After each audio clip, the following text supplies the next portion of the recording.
I remember the moment I first held the Peak Design travel tripod in my hands like it was yesterday. It had everything. Light, small, beautiful. The ride and die. I really didn't think tripods could get much better. Well, it took a while, but they did. We've prepared an in-depth test of 3 travel tripods. Our original Peak Design, the carbon version, because the remaining 2 tripods are full carbon. The Benro cyanbird carbon with the FS20 head combo, and the Falcam TreeRoot travel tripod. And then we'll let you decide which is the very best travel tripod for you. I know that there is newer versions of the Peak Design tripod. The cheapest one starts at $800. I think that's a bit steep for a travel tripod. I don't have the facilities for that, big man.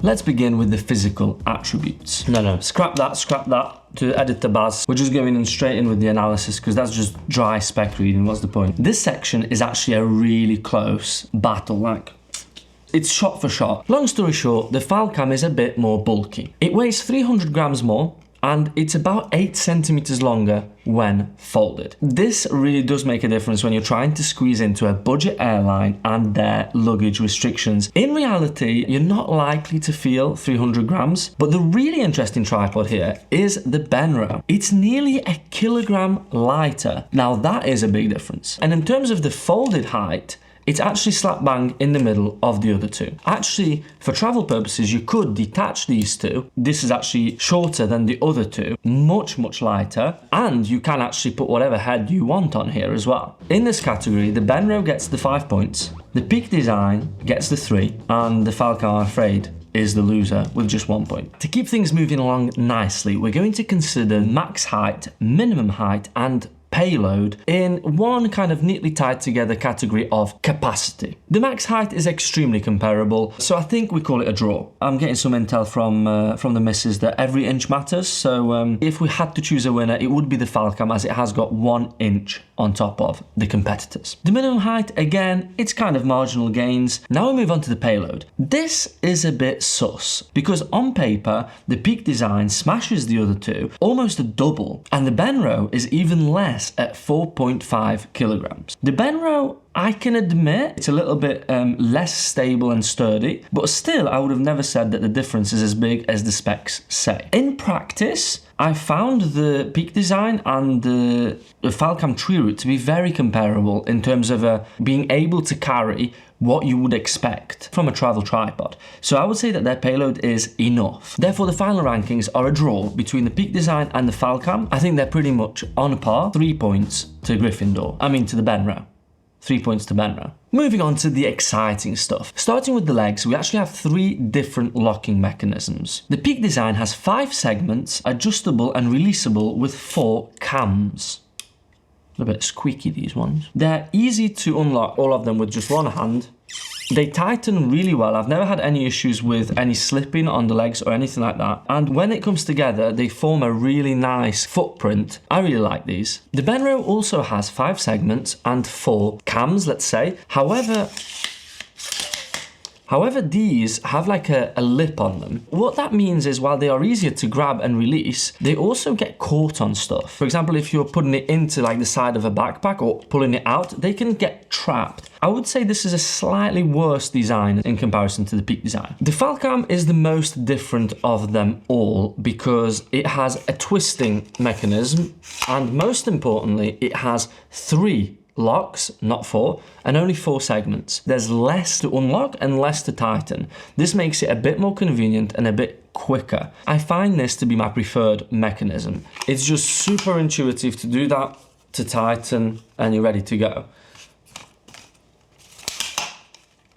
It also slides in and out of a backpack very easily. It's sleek and reliable. However, I will say that with this tripod, once or twice, I did have a situation where I didn't quite tighten it enough and the leg like had a little bit of slippage because obviously with the cams it's either open or closed, you know, you close it all the way. So that's one downside. All 3 of the tripods, they have the sleek non-cylindrical design of the legs, but I would say that the Peak Design still stands out as having perfected that design the most. The Falcam is the only one that has removable bottoms of the feet to reveal spikes, basically, so that in soft terrain or in slippery terrain or uneven terrain, you can position it and it can be sturdy. And while that's not a feature that you will use often, it is a shame that the other two tripods don't have anything like this at all. In this category, it was a tough one between the Peak Design and the Falcam, but the twist mechanism and the fact that there's 4 segments rather than 5 is a big time saver,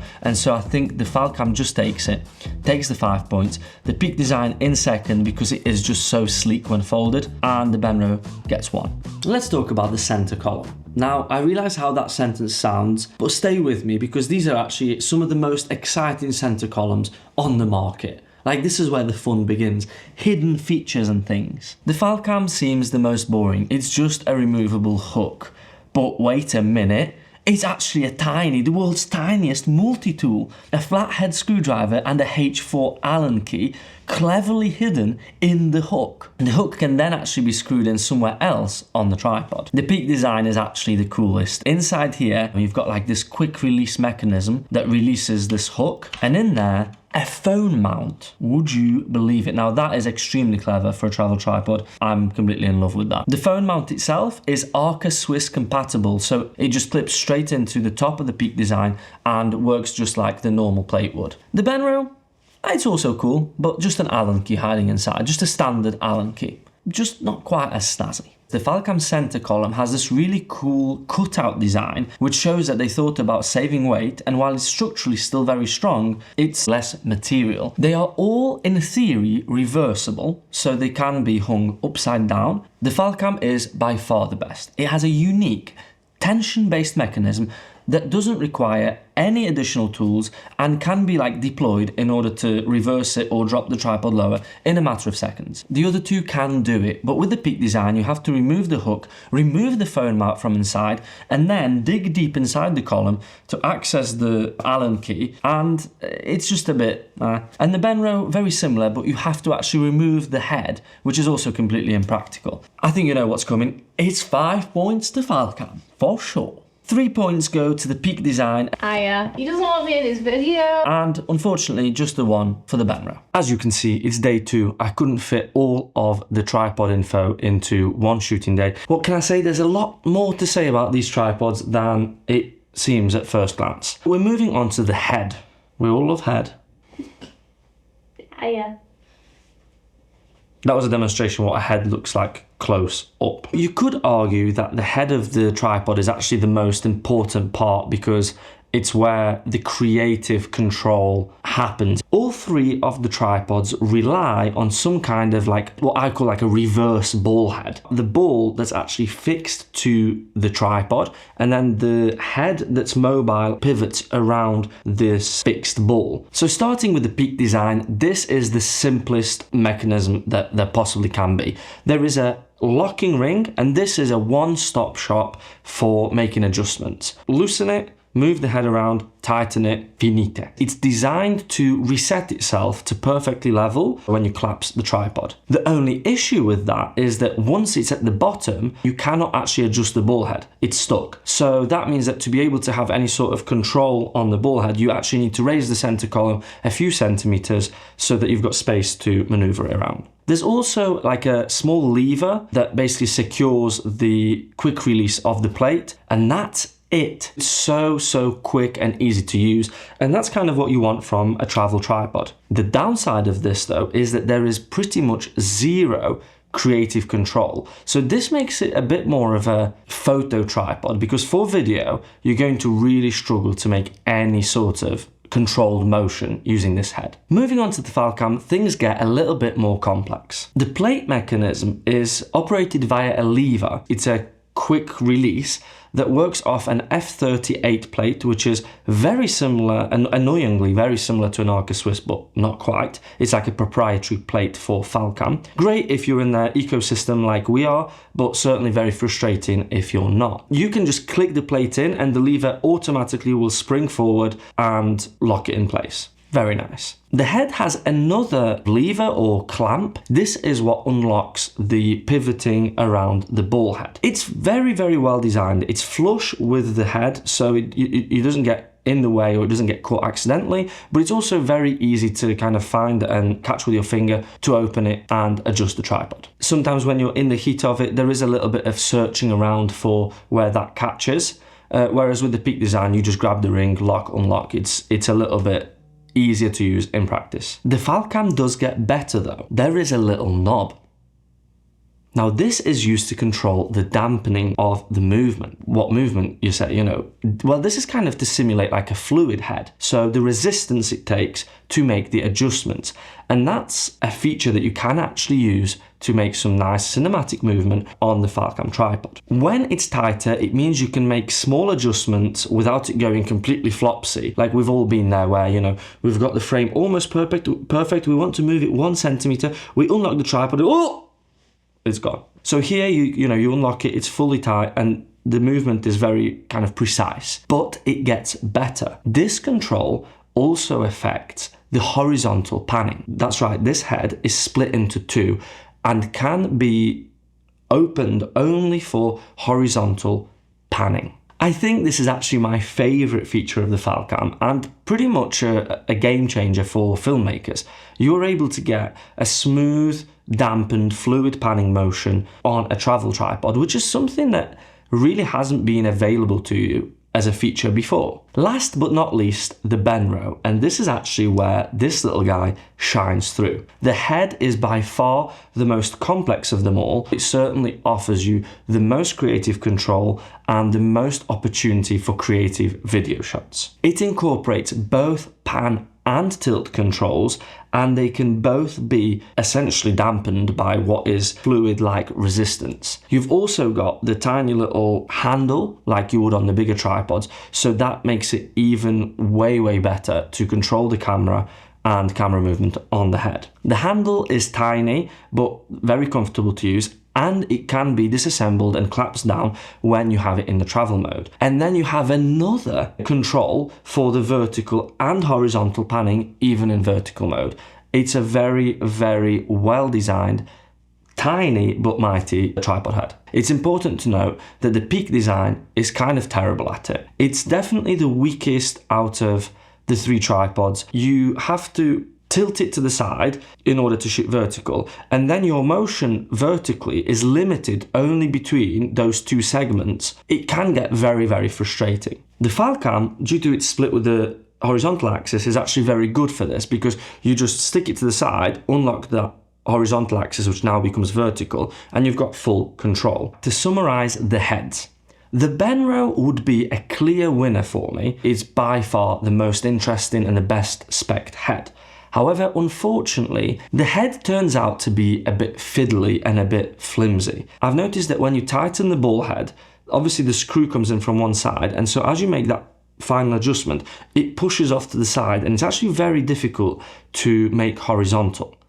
Then you've got things like the spirit level not really being very visible, so you've got to move the head to see it, and then move it back into place. And generally, I've just found it a bit more difficult to actually set up in the first place, and that it takes a bit longer. So that's not a good thing. It's not quite there yet. But I think with a few tweaks, they could really nail this. In practice and from testing all 3 in the field, it's the Falcam that's the winner. It's the perfect blend of features, ease of use, and reliability. So that's 5 points to the Falcam. The Benro comes in second place, but I see a lot of potential here, 3 points, and the Peak design, 1 point. Let's look at the cost. As of the date of making this video, and obviously referencing the holy grail of camera equipment pricing, B&H Photo, the Peak design is just shy of $600. The Falcam is $100 less than that at $499, and the Benro, check this out,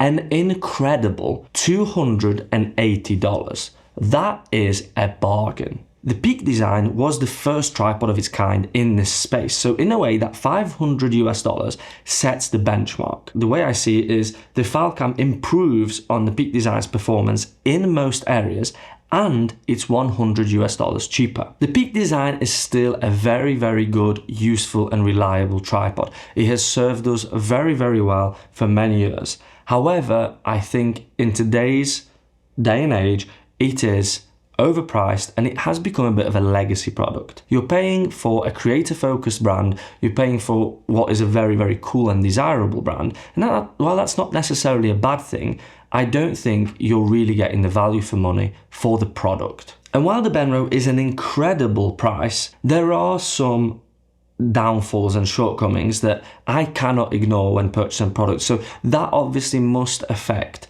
its value for money. Still though, I think its incredible price point does warrant it a higher position in this category, so I'm going to call it a draw between the Falcam and the Benro, and the Peak Design comes in last with 1. That's it folks, it's time for the final thoughts and the final debrief.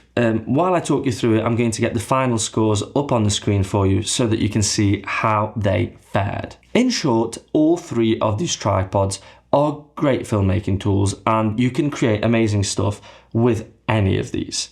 I absolutely love what the cyanbird is trying to do. Trying to pack all of the important key features of a full-size tripod into its, travel, small, light counterpart is very, very difficult. And while on paper it is the most impressive out of them all, in practice it's a bit fidgety and not quite there. However, I do think that with a bit more development, with a bit more, testing, R&D, they could turn this into an absolute powerhouse that would win this whole test outright in the future. The clear winner is the Falcam. We've been using this tripod for like a year and a half and we are absolutely obsessed. I think I can say this is the ultimate travel tripod on the market right now. It gives us everything we need, and its slightly worse performance in the portability section is more than compensated by the features. It's very, very robust, it's reliable, and another big bonus, which I haven't mentioned before, is that we've bought into the Falcam ecosystem with the F38, F22 plates, and this tripod, it was made to work within that ecosystem. The quick release, not only for the camera, but for like the magic arms, the tension arms, for monitors, for lights, etc., etc. It works very, very well in our workflow. It means we can easily switch from the gimbal to sticks, to handheld, and back again without unscrewing plates or messing around while on a production. And the Peak Design, well, it hurts me to say about this guy because we've really been through thick and thin, but it's been replaced. I hope you enjoyed this vid. I certainly enjoyed hanging out with you and telling you all about these tripods. If you've got any questions, drop them in the comments below, and don't forget to subscribe. Oh, and like this video, and we'll see you in the next one. Goodbye! Bye.